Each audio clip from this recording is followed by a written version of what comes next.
¿cómo están? Estamos nuevamente este domingo en La Hora Liberal junto a Ignacio Briones y nuestra invitada estelar de esta semana, Loreto Cox. Loreto, Ignacio, ¿cómo están? Bien. Hola, hola Gonzalo, Loreto. Hola Ignacio, hola Gonzalo, muchas gracias por la invitación. No, nada, gracias a ti por acompañarnos. Loreto Cox es una académica, joven, pero muy destacada, ingeniera comercial de la Católica, tiene mención en Economía y Sociología, que es una combinación que es muy potente, ¿no? Ciencias sociales que han sido muy importantes para el desarrollo de las políticas públicas en Chile. Además es doctora en Ciencia Política del MIT y su foco de investigación es comportamiento político, con énfasis en opinión pública, en el funcionamiento de las instituciones y la educación superior, columnista del Mercurio, y además tuvo un paso alguna vez en el gobierno, en el Ministerio de Educación. Así es. Con Harald Beyer. Con Harald Beyer. Sí. ¿Cómo fue tu experiencia? ¿Cuánto tiempo estuviste? ¿Cómo fue esa vivencia? Mi primer trabajo fue en el CEP, en el Centro de Estudios Públicos, y ahí me tocó trabajar con Harald. Nos empezamos a meter en algunos temas de educación superior, y cuando lo nombraron ministro me invitó a irme al gabinete con él. Fue muy interesante, aprendí mucho, y yo diría que ahí fue cuando empecé a tomar conciencia de que tenía que meterme en los temas más de política. Yo antes trabajaba temas más de educación, porque me di cuenta de que las políticas públicas necesitan pasar por el sistema político para ser aprobadas, y bueno, eso además terminó con una experiencia bastante traumática, que fue la destitución de Harald. Yo estaba ahí, fue muy duro. Fue muy duro y... Muy injusto, ¿no? Muy injusto, y la verdad que ahí yo dije, no, yo tengo que meterme a estudiar estos temas, porque para las políticas públicas es importante que haya un mejor entendimiento de la política. ¿Esto fue 2012, 2013? 2012, sí. Piñera 1. ¿Dónde estaba Ignacio Briones en esa época? Yo también estaba en el gobierno del presidente Piñera, estaba en Hacienda. Yo era asesor de Felipe Larraín en esa época, estaba coordinada finanzas internacionales. Y un montón de otras cosas. Pero 2013 embajador, ¿no? Sí, de ahí me fui a la OCDE el 2013, sí, pero 2012 estaba ahí, en plena actividad. Oye, ¿qué se siente ser embajador? Siempre he tenido esa curiosidad. Es de lo más raro, imagínate. O sea, a mí me mandaron... Ahora, fascinante en la OCDE, para quienes nos escuchan, la Organización para la Cooperación y el Desarrollo Económico, que es una institución en la que Chile es miembro desde el 2010, pero que no es como una institución multilateral cualquiera, sino que en realidad es un gran foro de políticas públicas en base a la experiencia de los otros países. O sea, uno que le gustan las políticas públicas era como una universidad de las políticas públicas. Yo como embajador iba a todas las reuniones de los talleres, que no va ningún embajador porque me interesaban los temas para aprender. Y es raro porque ser embajador, porque a mí siempre me golpeaba cuando yo entraba al edificio de la OCDE, había un guardia, digamos, que daba la entrada y me decía, buenos días, su excelencia. O sea, el embajador en la OCDE es un embajador con rango diplomático. Sí, claro. Yo tenía pasaporte diplomático, todas esas cosas. ¿Sí? Pasabas a la fila por el lado en los aeropuertos. Sí, bueno, no viajé nada, así que no importa. Oye, Loreto, ya, y tú, bueno, estuviste ahí y después te fuiste a estudiar, volviste al CEP, ¿no? No, me fui a hacer el doctorado. El doctorado, en el MIT. Sí, en el MIT. Oye, sí, ¿y tú te pegaste un giro entonces de educación a los temas más políticos, instituciones políticas, sistema electoral? ¿Y cuál es la motivación más allá? O sea, algo dijiste, ¿no? De ver que el proceso político finalmente es lo que hace la diferencia en las buenas o malas políticas públicas, ¿no?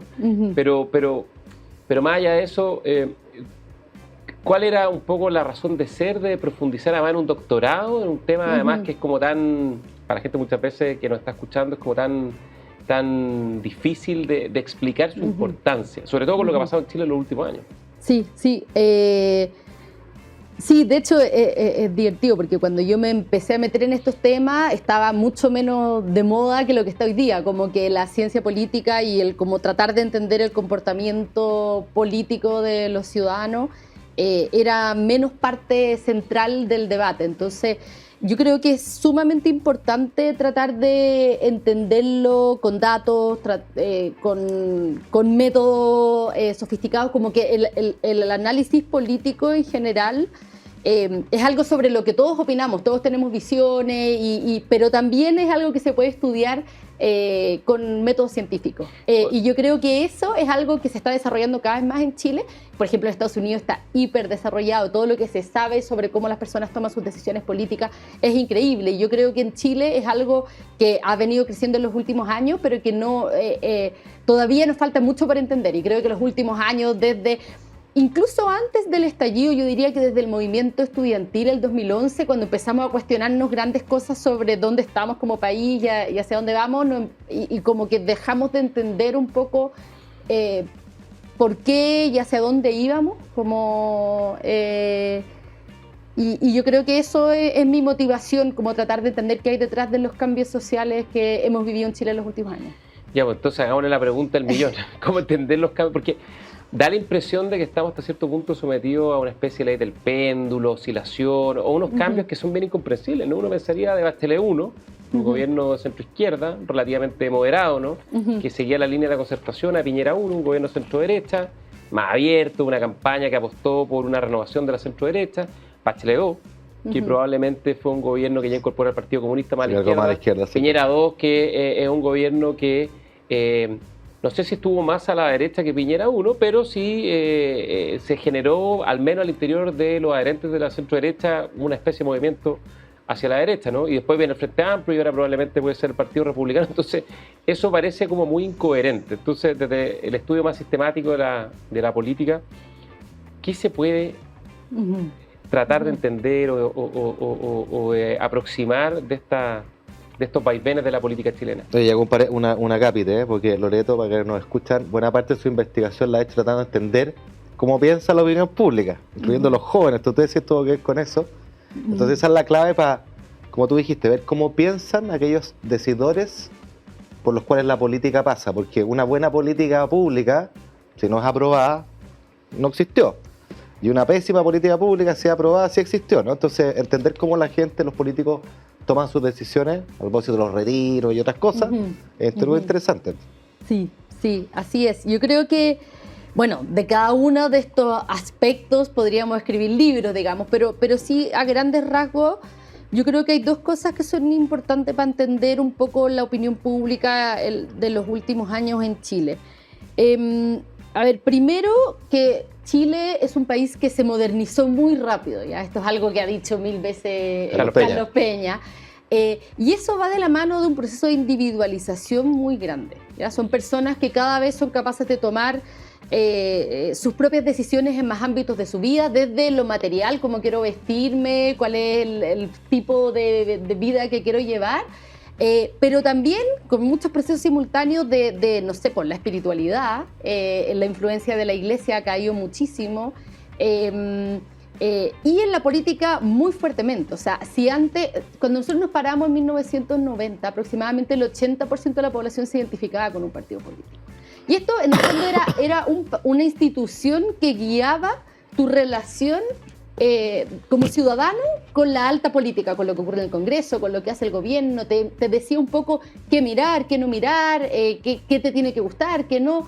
Y las personas han ido como eliminando todas esas instituciones que median entre ellas y Dios, entre ellas y la política, entre ellas y el estilo de vida que quieren llevar. O sea, hay una especie de mayor infidelidad ideológica, institucional, cultural. Exacto. O sea, estos ciudadanos que cada vez toman más sus propias decisiones en todos los ámbitos de la vida, están menos dispuestos a quedarse apoyando a un político por el cual votaron si es que no cumple con las expectativas que ellos tenían. Que le ha pasado a todos los gobiernos. Exacto. Y es algo que ha ocurrido en Chile. O sea, en Chile no se reelige un gobierno desde Lagos. Claro. Y en Latinoamérica todas las últimas elecciones perdieron los incumbentes. ¿Ya? Y ahí se mezcla con esto, con una sociedad que se ha modernizado mucho, que sus niveles de ingreso han aumentado mucho, que es mucho más educada, que eso le permite también entender problemas un poco más complejos, con las redes sociales, que obviamente es otro fenómeno que también hace a la ciudadanía más crítica. Entonces, yo creo que parte de esta idea del péndulo tiene que ver con que son ciudadanos que están menos, no sé, como yo les decía en 1990, el 80% de la población se identificaba con un partido y un tercio de la población se decía demócrata cristiano. Esos eran votantes casi cautivos que iban a apoyar al... Hoy día un tercio son casi un tercio son del Partido Republicano. Pero la última elección, pero no, Claro. no pero eso sabemos. es la elección, pero cuando tú le preguntas a las personas si se identifican con un partido, todavía las tasas que se identifican con los partidos son del orden del 18%. Oye, pero se da una paradoja, yo voy a seguir tu hilo, al menos yo una paradoja. Tomando 2011, las marchas estudiantiles y todo lo que ha seguido, da la impresión que lo que se demanda y lo que clama, las reivindicaciones, son por cuestiones colectivas, sociedad, bien común, pero se da la paradoja que se hacen desde la vereda de una individuación completa, ¿no? Y de alguna manera, lo hemos conversado en este programa, quizá una manifestación de eso mismo, es por ejemplo cuando tú te tomas el Instituto Nacional. Lo haces con un fin de, entre comillas, justicia, supuesta una causa que enarbola, pero lo haces desde el individualismo más simplón y grotesco, que es conculcar el derecho a la educación del resto. Te tomas por la fuerza un recinto, que es lo contrario de la deliberación colectiva civilizada. ¿Cómo uno entiende esa paradoja? Claro. Espérate, déjame agregarle un pelo más a la sopa en la misma dirección, que es lo que ha pasado con el tema de la seguridad pública, ¿no? Los días posteriores al 18 de octubre da la impresión de que la gente, hasta cierto punto, rompió sus cadenas y dijo: yo aquí no quiero más policía, no quiero más orden público, aquí lo que queremos, digamos, es poder expresar, digamos, y sin ningún tipo de... Y hoy día es todo lo contrario, hay una demanda por orden, hay una demanda por control, hay incluso hasta cierto punto, yo tengo la impresión, alguna emocionalidad más dispuesta a sacrificar libertades en función de esta sociedad que tú dices que demanda más libertades o que es más libre, ¿no? En función de contar con mayores grados de protección. Entonces, eso también hasta cierto punto es contradictorio y pasó en un periodo que en términos históricos, sociológicos, ni siquiera históricos, es muy corto, son un par de años nomás. Entonces, eso es muy difícil de entender. A ver, bueno, son hartos puntos. Sobre lo que decía Ignacio, como de esta paradoja, es cierto, o sea, yo creo que hay una demanda por parte de la población muy fuerte como de mayor seguridad y que eso implica una colectivización de los riesgos, por así decirlo. Yo creo que eso es muy, muy fuerte. O sea, yo creo, por ejemplo, el tema de los derechos sociales está muy instalado, muy mayoritariamente en la población. Pero al mismo tiempo, cuando las personas han descubierto su autonomía, su capacidad de ser individuos y tomar sus propias decisiones, es muy difícil volver atrás. Yo creo que tenemos como por una parte esa como nostalgia de esta comunidad perdida que aparece muy fuertemente todo el tiempo, pero al mismo tiempo no es obvio que la gente, que seamos capaces de volver a esa comunidad perdida. O sea, y de hecho cuando se han hecho movimientos como que reducen las libertades de los individuales, también ha habido un tremendo backlash. O sea, lo vimos en el caso de la mal llamada tómbola en educación, que yo creo que es una muy buena política el fin a la selección en la admisión a los colegios, pero eso generó un tremendo rechazo por los sectores que antes tenían mayor capacidad de incidir en el colegio que iban a sus hijos.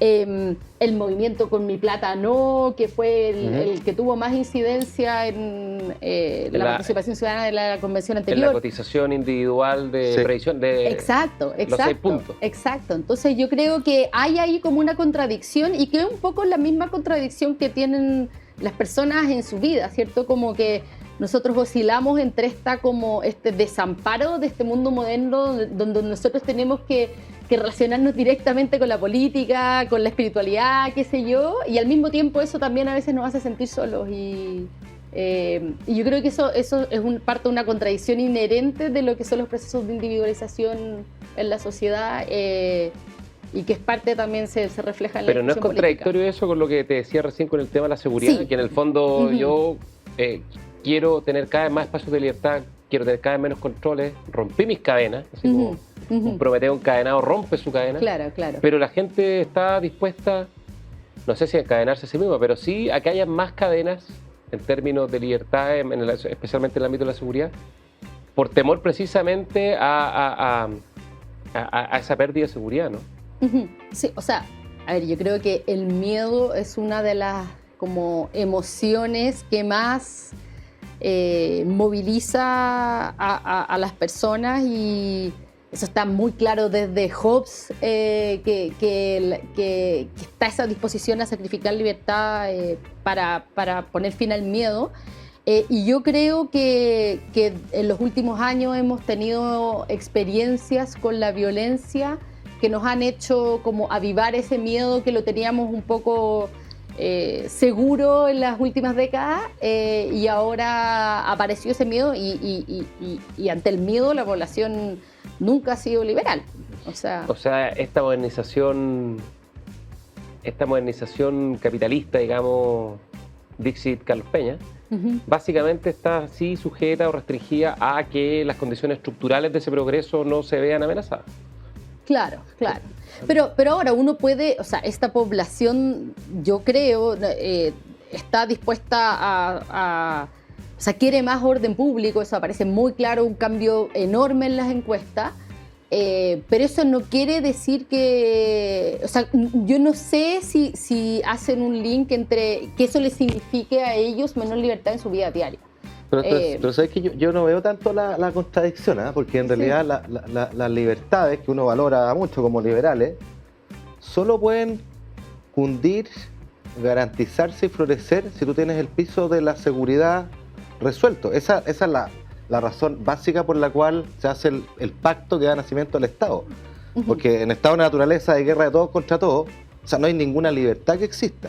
Claro. Entonces, si a ti no te aseguran el primer piso, que es la seguridad, la protección respecto a la agresión del otro, efectivamente lo natural es que tú puedas sacrificar libertad, porque ese es el piso básico que está asociado. Y por eso que acá no hay que cansarse nunca de repetir que en democracia, en un Estado de Derecho, no hay que tenerle ningún tapujo, ninguno, a usar con toda la fuerza el monopolio legítimo de la fuerza, valga la redundancia, que tiene el Estado, porque esa es la forma de proteger la democracia y de garantizar que haya más libertades, que son las que nosotros defendemos. Claro, pero eso tiene un problema en democracia que un poco lo que uno ve es que esa pulsión, digamos, esa demanda por seguridad, cuando es exacerbada, puede producir gobiernos que tengan rasgo autoritario y que finalmente terminen aprovechándose de este tipo de, digamos, de temores, ¿no? Porque además una cosa que no hay que olvidar es que ningún tipo de bien social o bien público es absoluto, ¿no? La demanda por seguridad siempre está limitada por otros bienes jurídicos, digamos, sociales que entran en pugna, ¿no? El respeto por los derechos de las personas, el respeto por las libertades. Y este es un tema que yo creo, bueno, nos vamos a tener que ir a una pausa, se nos acabó el tiempo, quizás lo podemos retomar después, pero que es bien jodido desde el punto de vista de las democracias modernas y lo que uno ha visto en Hungría, en Turquía, en El Salvador, en Brasil, en un montón de países, es que eso está hoy día socavando los regímenes democráticos. Bueno, nos vamos a una pausa, volvemos después de la pausa. Agricultura TV.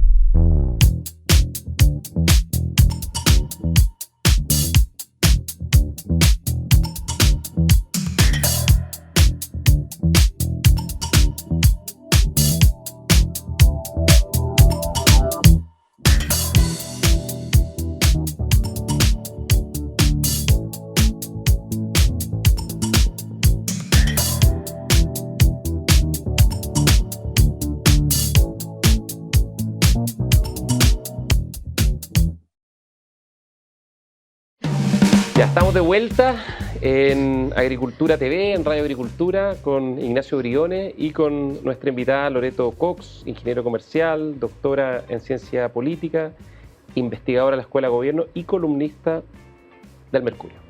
Tú escribiste una columna recién, Loreto, donde mencionaste de que al Partido Republicano probablemente le conviene cerrar el proceso constituyente de buena forma. En el sentido de que salga un buen texto, digamos, y que haya un plebiscito y que se apruebe por amplia mayoría y que este tema quede cerrado dentro de lo que uno en realidad espera que estos temas se cierren, que probablemente nunca se cierran, pero que en el fondo dejan de ser un tema de permanente discusión del debate político más contingente, ¿no? Yo ahora voy a preguntar primero a Ignacio y después vamos a decirle a Loreto que defienda su tesis, si es que Ignacio está de acuerdo o no. ¿Tú estás de acuerdo con ese planteamiento? Completamente, lo he dicho varias veces, así que me... No, una cosa es lo que tú crees. alineo. La pregunta es si tú crees que al Partido Republicano le conviene eso y quiere eso. Pucha, ahí soy mal consejero, así que vamos a dejar a Loreto, pero lo que yo estoy convencido que a Chile tiene una necesidad imperiosa de cerrar este proceso una vez por todas, de cerrarlo bien. De cerrarlo bien es un texto que sea lo más neutral, que quepan todo. Creo que los expertos que fueron desde el Partido Republicano hasta el PC lograron algo inédito, que es un acuerdo cuando tú logras poner en una mesa a esos dos polos, bueno, quiere decir que lo que quedó en el texto es bastante neutral, son reglas en que ambos pueden convivir y creo que eso se trata, porque si esta cuestión sigue abierta, si no lo cerramos bien, si se rechaza, en la práctica esto va a seguir dando vueltas y cuando el péndulo se vuelva a cargar a la izquierda, habrá unos de extrema izquierda que se frotan las manos para reflotarlo y llevar agua a su molino, ojalá en una versión 2.0 del desastroso texto constitucional que afortunadamente rechazamos en septiembre pasado. Y especulativamente, porque ahí creo que Loreto es mucho mejor que yo para ver para dónde va la política, en principio, claro, al Partido Republicano y a José Antonio Kast, sobre todo teniendo aspiraciones de ser gobierno, creo que le conviene, por un lado, tener este tema resuelto, cerrado.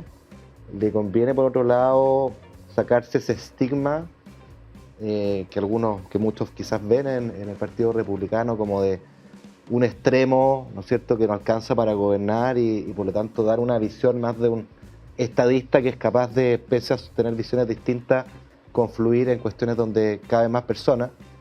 Y por último creo que tiene una chance, un regalo, por así decirlo, que es maravilloso, que es que aun cuando él estuviera en contra de este texto y que buena parte de su base está en contra, él siempre puede decir algo parecido a lo que dijo cuando era candidato presidencial sobre el aborto. Perdonen la comparación, pero él decía, yo nunca impulsaría una ley de aborto, pero si está aprobada tampoco impulsaría una ley para echarla atrás. Y acá puede pasar un poco lo mismo. Hay un texto que ya fue aprobado, logró harto consenso por los expertos, incluyendo el representante republicano, y puede decir, no es el texto que me gusta, pero fíjense que tuvo harto apoyo. Démosle. Pero aquí tiene un problema, que es que él sí podría ser el texto que le gusta. Él sí, o sea, el Partido Republicano, ¿no? Es un partido, digamos, una cuestión más institucional, pero podrían escribirlo y al revés, su base no le alcanza, tendría que tener los votos de todo Chile Vamos para cambiarlo. Es difícil pensar que Chile Vamos se le cruce, al menos los que son de la UDI y RN, que son la mayoría, porque Bópoli, nuestro partido, tiene solo una representante, por lo tanto, y sabemos cómo son los incentivos de la lógica política, ¿no? O sea, en el fondo, con el liderazgo de la última elección del Partido Republicano, José Antonio Kast tiene mucha capacidad de movilizar a la UDI y RN en la dirección que ellos están promoviendo, ¿no? Loreto, no sé cómo, tú lo defendiste un poco, que tienen más incentivos para que funcione que no. Sí. A ver, yo creo que sí, que tienen incentivo a querer cerrar esto, porque es cierto que ellos hoy día tienen el lápiz en la mano y pueden escribir, pero en el fondo esto tiene que ser aprobado después en el plebiscito, y ahí, en el fondo, ahí ya no es obvio que vayan a conservar esta gran mayoría que obtuvieron en la elección. A ver, yo creo que el Partido Republicano es un partido cuya inspiración, motivación nunca ha sido constitucional, ¿ya? O sea, más que en oposición a la constitución anterior. Yo creo que lo que ellos quieren es ser gobierno. Obviamente José Antonio Kast quiere ser presidente, y yo creo que nada sería más funcional a ello que tener una constitución aprobada con una amplia mayoría. Eso es lo primero. Segundo, si lo logran, y esto, a ver, yo en la práctica estoy pensando que esto significa tratar de introducirle pocos cambios al borrador entregado por los expertos, que ya tiene un apoyo transversal, y solo cambios que no arriesguen su apoyo transversal. Esto además, ellos siempre se han preciado de creer en los expertos, de creer en las instituciones, o sea, es un grupo como que esa área de valores como que le viene bien como discurso y los dejaría en una especie como de superioridad. Bueno, se llama Partido Republicano. Claro. Superioridad respecto de los grupos que dominaron en la convención anterior, que no fueron capaces de incluir las visiones de los expertos. No puede ser otra lista al pueblo. Claro. Y por último, las bases del Partido Republicano. A ver, yo creo que esta idea de que sus bases son un grupo ultraconservador, o sea, es cierto que ahí hay un grupo ultraconservador, pero yo creo que eso es, no sé, un tercio de sus votos o menos. Los votos que ellos obtuvieron son en gran parte votos de población relativamente moderada, o de centro derecha, que vio en este grupo un discurso más creíble en temas de seguridad, que es el tema del momento. Vio ahí un grupo que no tiene fracasos a su haber. Todos los demás han sido gobierno y han defraudado expectativas. Este grupo todavía no ha tenido la oportunidad. Y Hay otro grupo que es importante, que debe ser, no sé, un cuarto, otro tercio de ellos, que son grupos de personas muy desinteresadas en política, que fueron a las urnas porque el voto era obligatorio, y que son personas que son justamente estos ciudadanos muy críticos, que como no están muy interesados en política, no tienen una ideología fuerte, y eso hace que sean mucho más flexibles. Esos son los que nos hacen estos vaivenes, porque están dispuestos a cruzar veredas mucho más fácilmente. Hay como una paradoja, porque las personas que en general nos interesa mucho la política, nos relacionamos y nos movemos en un mundo pura gente que nos interesa mucho la política. Entonces nos cuesta salirnos y pensar la lógica de la ciudadanía común y corriente, que en realidad, cuando uno ve los datos, por ejemplo, de cuánto conversa la gente política, la gente que conversa frecuentemente política con sus amigos, su familia, son como del 10-15%, y hay una mitad de la población que nunca conversa de política ni con su familia ni con sus amigos. Entonces, gran parte de los votantes republicanos son esas personas que no conversan nunca de política. Ahí no hay un compromiso ideológico con las posturas de los republicanos. Y en la medida que ellos vean que los republicanos, ¿qué es lo que le carga a la ciudadanía? ¿Le carga que los políticos se dediquen a pelear? No, la ciudadanía es bastante moderada, no le gusta que se vayan para punta, y yo creo que si empieza a ver ese tipo de actitud, le va a quitar su apoyo rápidamente. Entonces, esta idea de la base, es cierto que tiene un núcleo duro, pero ese núcleo duro, no sé, ¿hay espacio por la derecha de republicanos para que aparezca? Yo lo veo difícil, no sé. Yo creo que hay espacio para autosabotearse, como pasó, por ejemplo, la segunda vuelta, donde un par de declaraciones de algunos diputados electos y otras personas más le causaron, yo creo, un daño grande a la candidatura de José Antonio Kast. Yo creo que en verdad, yo estoy de acuerdo con lo que han dicho ustedes y lo hemos hablado hartas veces. Yo creo que es esencial cerrar este debate constitucional. Yo sé que a la gente le latea, que ya no le importa, y que legítimamente quiere que la política se preocupe de sus temas. Y lo bueno es que acá hay un grupo que está dedicado a elaborar una propuesta constitucional y que no desvía al Congreso de lo esencial, que es legislar para resolver el tema de la salud, de la seguridad, en fin. Pero es muy importante porque en el fondo, si no somos capaces de tener reglas bien legitimadas, vamos a seguir en estos vaivenes y estas inestabilidades que hemos estado en los últimos años, ¿no? Pero yo creo que hay una razón que es bien pragmática y es bien utilitaria, pero que es súper importante para cerrar el capítulo constitucional, y en particular para el Partido Republicano.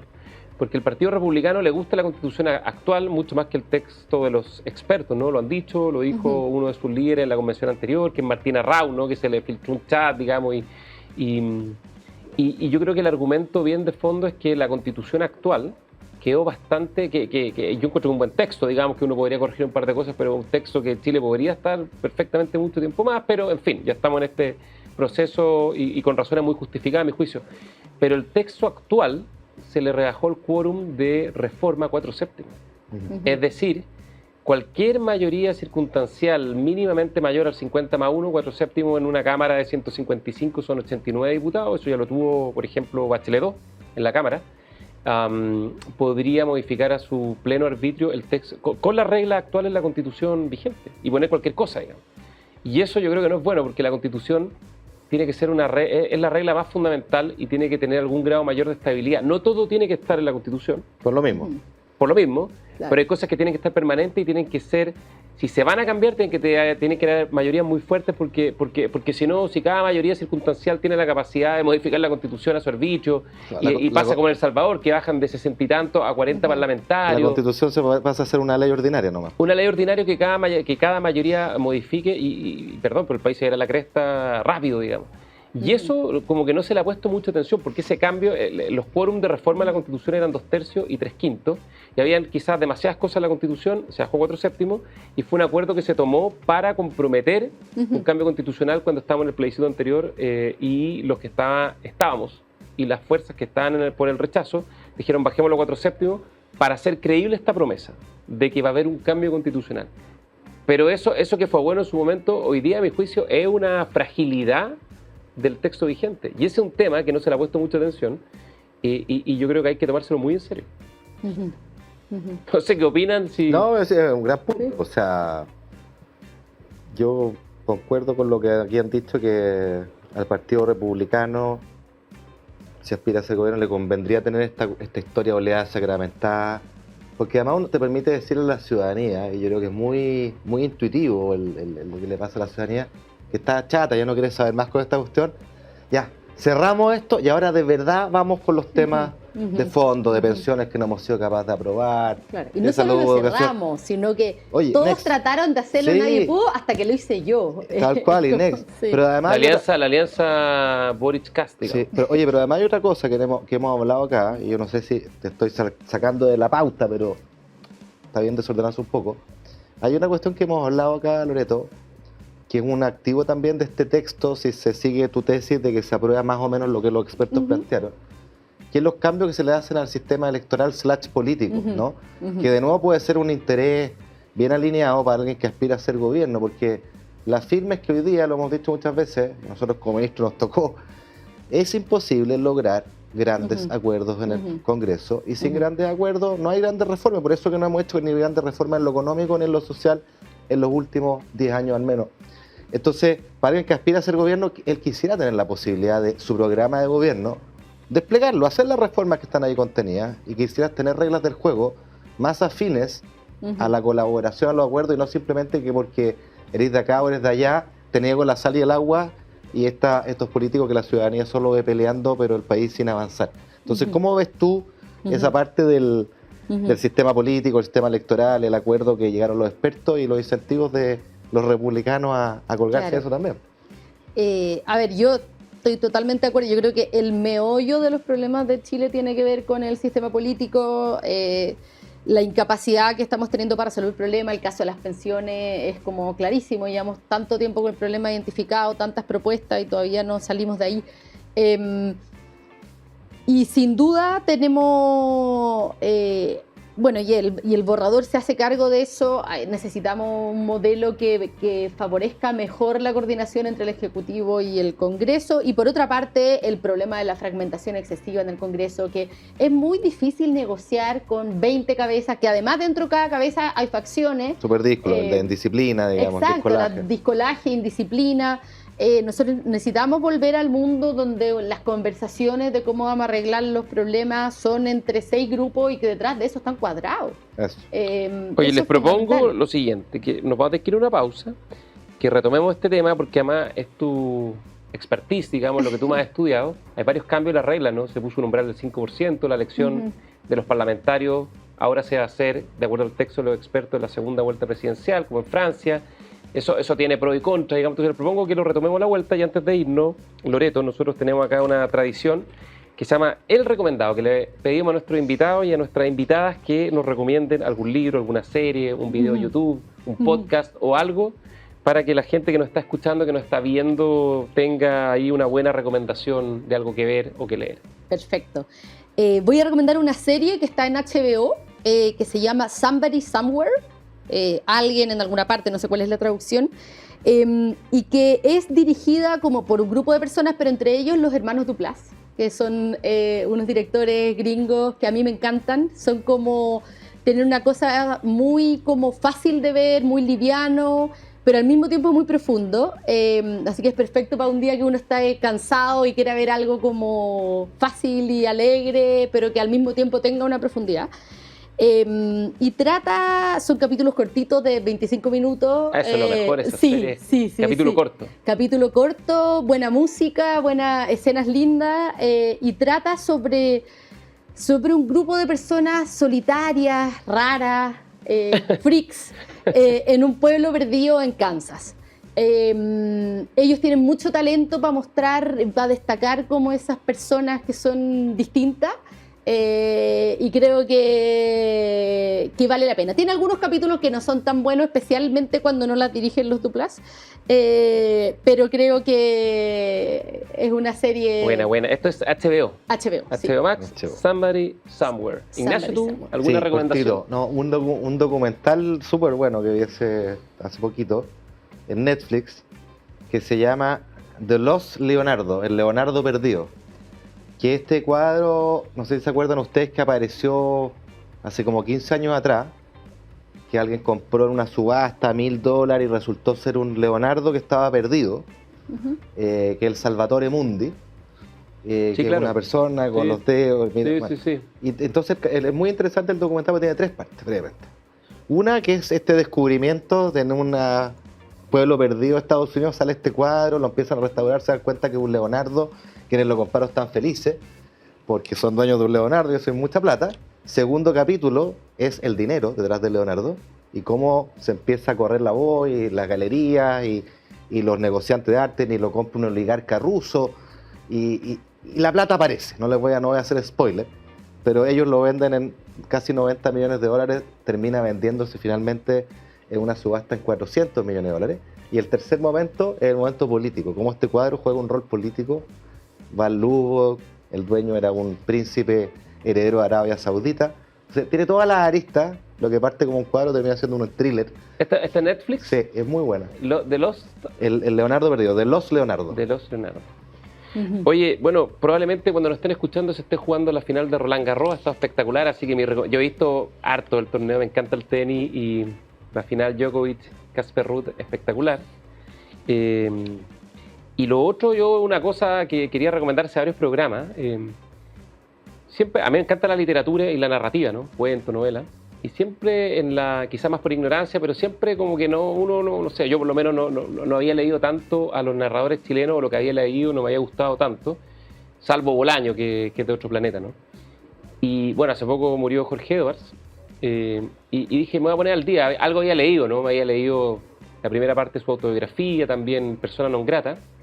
Oye, me leí una novela que está basada en la vida de Enrique Lin, el poeta, que se llama La casa de Dostoyevsky, espectacular. Injustamente no suficientemente reconocido Jorge Edwards como narrador, como novelista.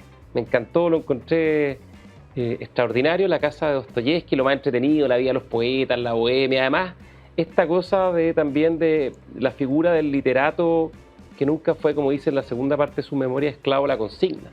Y que por salirse, digamos, del lote de la manada, digamos, y el lote dominante, en este caso esta izquierda más militante, en general siempre se paga un costo, como le pasó a Jorge Edwards, como le pasa al protagonista de su obra también, de La casa de Dostoyevsky, así que lo recomiendo mucho, es entretenido, pero además es un gran escritor. Vamos a leer.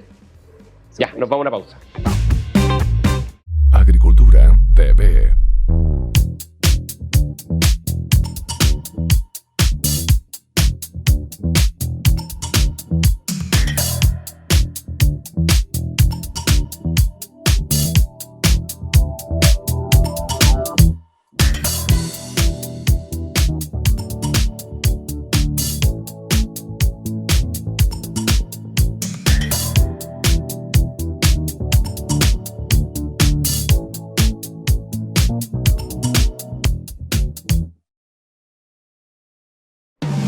Hola, ¿cómo están? Seguimos en la hora liberal con Ignacio Briones, con Loreto Cox, que nos acompaña, y quedamos con un tema pendiente, y que vamos a volver con Loreto, que son los cambios que se están introduciendo al sistema electoral en el Consejo Experto, y que vamos a ver qué es lo que pasa ahora con los consejeros electos, ¿no? Y los dos cambios más relevantes, tú mencionaste, y lo dijo Ignacio, ¿no? Y a mí me tocó vivirlo y sufrirlo más bien como ministro secretario general de la Presidencia, donde tenía 21 partidos que tenía que conversar para poder llegar a acuerdos, y no solo 21 partidos, esto es como una matriz, ¿no? Porque tiene los partidos de la Cámara y los partidos del Senado, y puede ser el mismo partido, pero yo me acuerdo, en la reforma tributaria y previsional llegamos a acuerdos en la Cámara, fuimos al Senado y nos dijeron los senadores, no, si este es otro partido. Entonces, ¿cómo? Nosotros habíamos llegado a un acuerdo con la directiva formal, firmamos un papelito por escrito, un protocolo de acuerdo, y dije, no, si esto aquí no, lo pasaron por la máquina pica papeles, ¿no? Entonces, es un tema que tener 21 partidos, hoy día creo que son más, hace bastante ingobernable el sistema político, y esto independiente del signo o el color político de cada gobierno. Se pusieron dos reglas, el umbral del 5%, la votación en segunda vuelta de los parlamentarios junto con la segunda vuelta presidencial, como en Francia. Y te quería pedir... Y la pérdida de escaños... y la pérdida de escaños... Sí, eso sí. Lo que son órdenes de partido. Claro, ley antidíscola. O sea, hay dos cosas, hay órdenes de partido... Sí. para ciertos temas, y la pérdida del escaño al parlamentario que renuncia a su partido. Y hay 4 normas bien precisas. ¿Qué te parecen y qué te parece que falta dentro de lo que se conoce? A ver, yo creo que el diagnóstico es bastante compartido de que nosotros necesitamos reducir fragmentación. Es, como dices tú, imposible negociar con todas esas cabezas. A mí me gusta que se mantenga la idea de un sistema proporcional. A mí me gustan los sistemas mixtos, es decir, que combinan una parte proporcional con distritos uninominales más chiquititos. Y no es claro si el texto tal cual está permitiría algo así o no. Fue desahuciado, de hecho. ¿Fue desahuciado? Sí, hasta donde yo entiendo, se propuso el mixto y no voló. No, muy difícil. Ya. Y menos ahora que entran los consejeros electos que son de los partidos, y los partidos son incumbentes, entonces era más probable que lo que hicieron los expertos es más, creo yo, podía ser más osado que lo que van a hacer ahora los que representan a los partidos, que son incumbentes. Claro. Y me parece, bueno, como fuera del abandono del sistema mixto, que creo que es una pena, aun cuando yo creo que los abogados siempre pueden ser creativos para encontrar una interpretación ahí. Pero me gusta que el sistema sea proporcional, me gusta el umbral del 5%, creo que está bien. ¿Te gusta la segunda vuelta presidencial que coincida con la elección de los parlamentarios? Ahí el riesgo, para que la gente lo sepa, como dicen los gringos, es que el ganador se puede llevar todo, digamos. Winner takes all, claro. Claro, que winner take all, o sea, en el fondo que sea tal la fuerza del candidato o candidata electa en segunda vuelta que se lleve el Parlamento y con eso queda con un poder bastante incontrarrestable. Claro. Miren, no es un tema que yo haya estudiado especialmente. Sí creo que a veces se le atribuye como una capacidad casi mágica de coordinación y no sé, el caso de Francia mostró que tampoco es tan claro. Pero Macron no tenía partido y armó mayoría parlamentaria en su primera elección. Presentó su partido y sacó mayoría en el Parlamento. La presidenta Bachelet tenía mayoría, pero no pudo... No, la perdió a poco andar. Porque estaba desordenada la cosa. Exacto, se podemos tratar de ordenarlo. Exacto. Y respecto del sistema electoral, yo creo que hay dos cosas que a mí me gustaría que estuvieran y que hoy día no están. A ver, pasa tu mensaje. Primero, las listas cerradas. A mí me gustan mucho las listas cerradas. Esto es la idea de que los partidos definen el orden de sus candidatos. Eso lo quería el PS en el Consejo Experto. El PS, sus consejeros, digamos, proponían la lista cerrada y los de Chile Vamos no les gustaba mucho. Y eso fortalece mucho a los partidos cuando hay lista cerrada, porque son ellos los que deciden el orden. Tú puedes meter un candidato que quizás no es tan buen campañero, pero puede ser muy buen político, muy buen técnico, etcétera. Le puedes dar mayor prioridad y fortalece muchísimo a los partidos. A mí me gustan las listas cerradas y serían todavía mejores si pudiesen ser nacionales. O sea, yo creo que es bueno que exista algún vínculo de los distritos directamente con sus representantes, y por eso me gustaba el sistema mixto, que hubiese una parte de lista eso... Lista cerrada con lista abierta. Una parte con listas cerradas nacionales y otra parte con distritos uninominales pequeños con harta cercanía entre el representante y su distrito. Entonces, como la necesidad ¿Qué país de tiene esa mezcla? ¿Dónde se eligen así? No sé si exactamente esa mezcla. Alemania tiene un sistema mixto, pero no en distritos nacionales. En Israel hay distritos nacionales. Pero yo creo que sería muy bueno. Yo creo que hoy día tenemos una falta de preocupación por los intereses como del país como un todo en el sistema político y la vinculación con los distritos. Yo creo que cumple un rol, porque es importante que los ciudadanos tengan un representante directo y cercanía con esa persona y todo. Oye, y la orden es pero alguien tiene que estar preocupado de cosas que van más allá de lo que afecta directamente a su... ¿Y órdenes de partido y pérdida de escaño a los díscolos?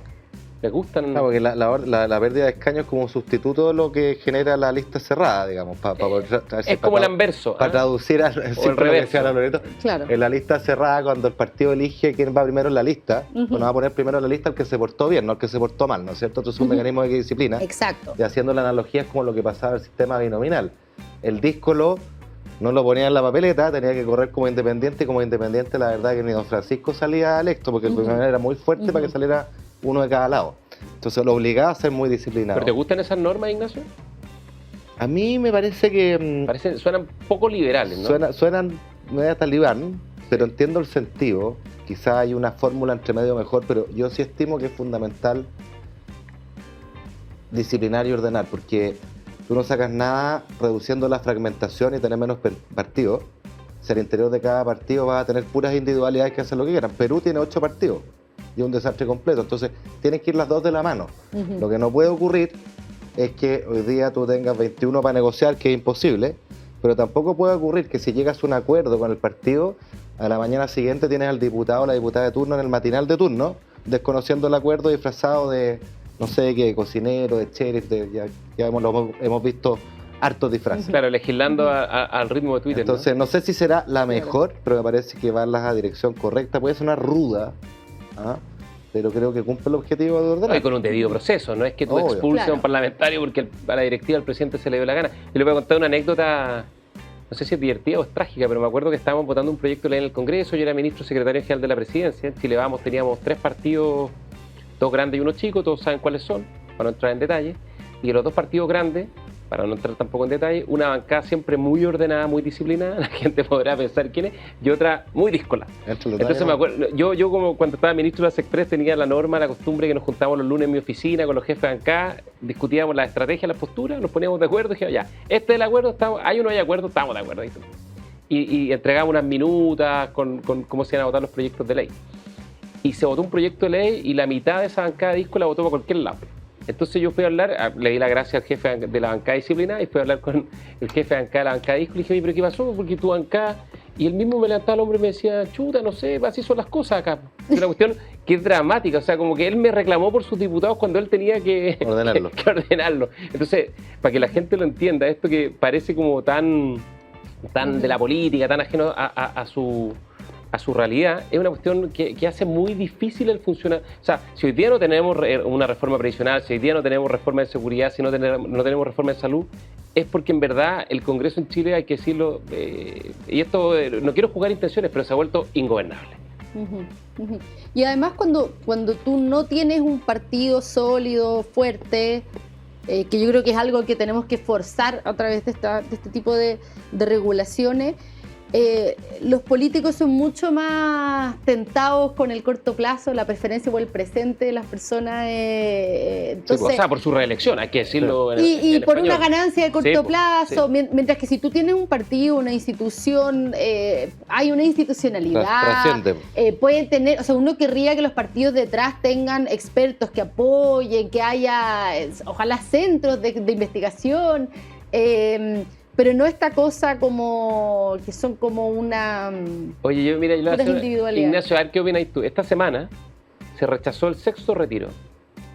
Pasó casi piola, no fue gran tema. Unos 60, 70 votos en contra, unos 30, 40 a favor. 48 a favor. Eso.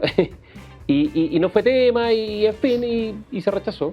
Y cuando nosotros estamos en el gobierno, este era un tema de vida o muerte, digamos. O sea, el pedirle a un parlamentario, todos sabían el daño que iba a causar el proyecto, y te decían imposible, porque me matan, porque en fin, en mi distrito.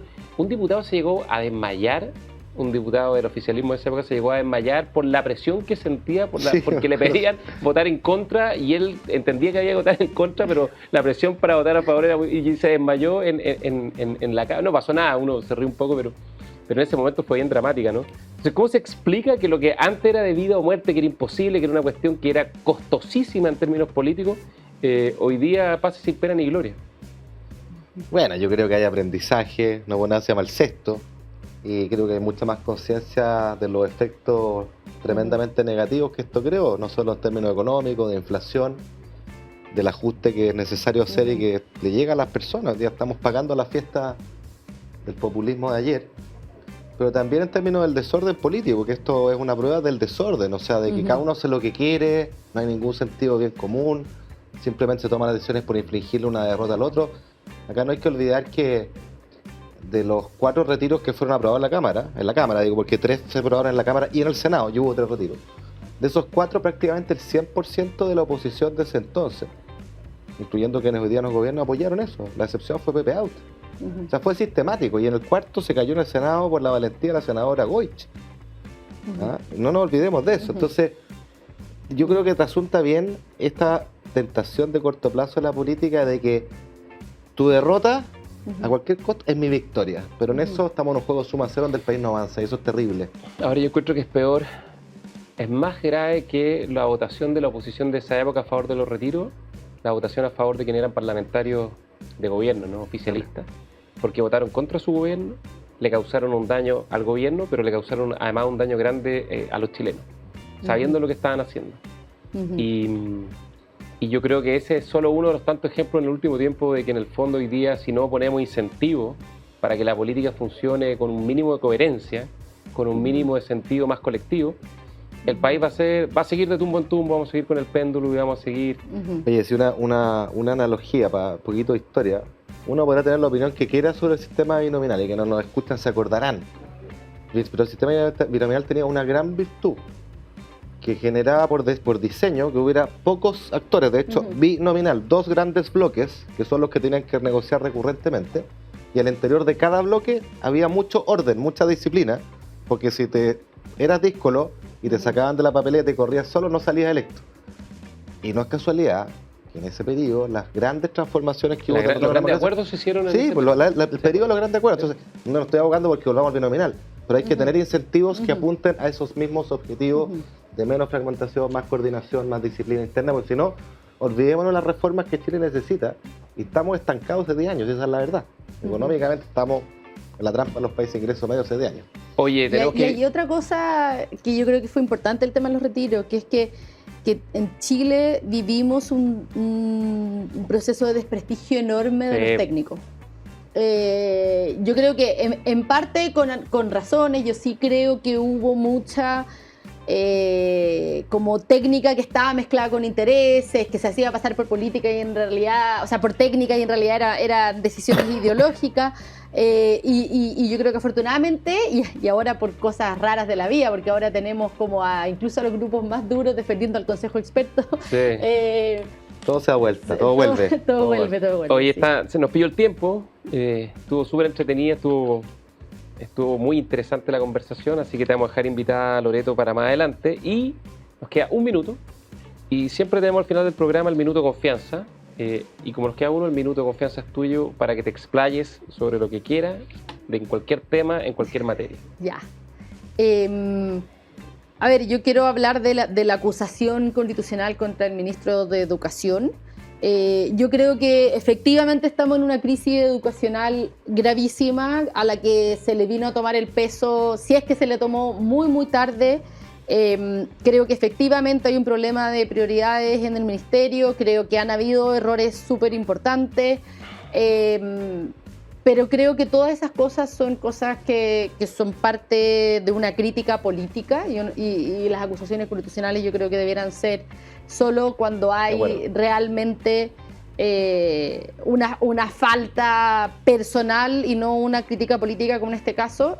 Creo que el mal uso de la acusación constitucional contribuyó enormemente a un deterioro de la política y yo creo y esperaría no ver a sectores que quieren contribuir a una mejor política apoyando este tipo de medidas. Ahora, pucha, que cuesta, ¿no?